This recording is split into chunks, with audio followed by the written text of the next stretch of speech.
MSN football ടോക്സിലേക്ക് അവർക്കും സ്വാഗതം. UEFA world cup qualification മത്സരത്തിൽ ഇന്നലെ നടന്ന മത്സരമായിരുന്നു ഐസ്ലാൻഡ് വേഴ്സസ് ഫ്രാൻസ്. ഇന്നലത്തെ മത്സരം സമനിലയോട് കൂടിയാണ് പിരിഞ്ഞിരിക്കുന്നത്. ഇന്നലത്തെ മത്സരത്തിൽ ഫ്രാൻസിൻ്റെ സൂപ്പർ താരമായിട്ടുള്ള കിലിയൻ എംബാപ്പെ ഉണ്ടായിരുന്നില്ല.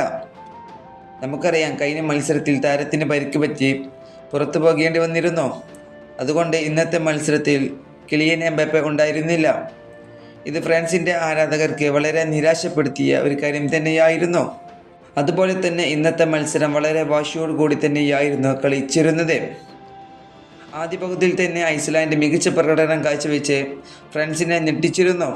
ഐസ്ലാൻഡിന് വേണ്ടി വിക്ടർ പാൾസൺ ആദ്യ ഗോൾ നേടി ഫ്രാൻസിനെ സമ്മർദ്ദത്തിലാക്കി. അങ്ങനെ ആദ്യ പകുതി ഐസ്ലാൻഡിന് അനുകൂലമായ ഒരു ലീഡിൽ മുന്നിലെത്തിച്ചു. എന്നാൽ രണ്ടാം പകുതി ദിദിർ ദേശാംസിൻ്റെ ടീം തിരിച്ചെത്തി.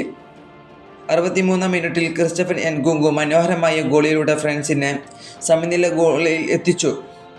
അതിന് പിന്നാലെയായിരുന്നു ഫ്രാൻസിൻ്റെ മറ്റൊരു സൂപ്പർ താരമായിട്ടുള്ള ജീൻ ഫിലിപ്പെ ഫ്രാൻസിന് വേണ്ടി രണ്ടാമത്തെ ഗോളും നേടി മുന്നിലേക്ക് എത്തിച്ചത്. എന്നാൽ കളിയിൽ ഐസ്ലാൻഡ് പിന്നോട്ട് നിന്നിരുന്നില്ല. എന്നാൽ 70-ാം മിനിറ്റിൽ ക്രിസ്റ്റഫൻ ഹിൻസൺ അത്ഭുതകരമായ ഷോട്ടിലൂടെ സമനില വീണ്ടെടുത്തു. അതിനുശേഷം ഫ്രാൻസ് ശക്തമായി ആക്രമിച്ചെങ്കിലും വിജയ ഗോളിന് വേണ്ടി അവർക്ക് ഇന്നത്തെ മത്സരത്തിൽ കഴിഞ്ഞിരുന്നില്ല. ഇത് ഫ്രാൻസിൻ്റെ ആരാധകർക്ക് വളരെ നിരാശപ്പെടുത്തിയ ഒരു കാര്യം തന്നെയാണ്. അതുപോലെ തന്നെ ഇന്നത്തെ മത്സരത്തിലെ സമനിലയോടുകൂടി ഫ്രാൻസിന് ഗ്രൂപ്പിൽ കൂടുതൽ സമ്മർദ്ദം അനുഭവിക്കേണ്ടി വരും.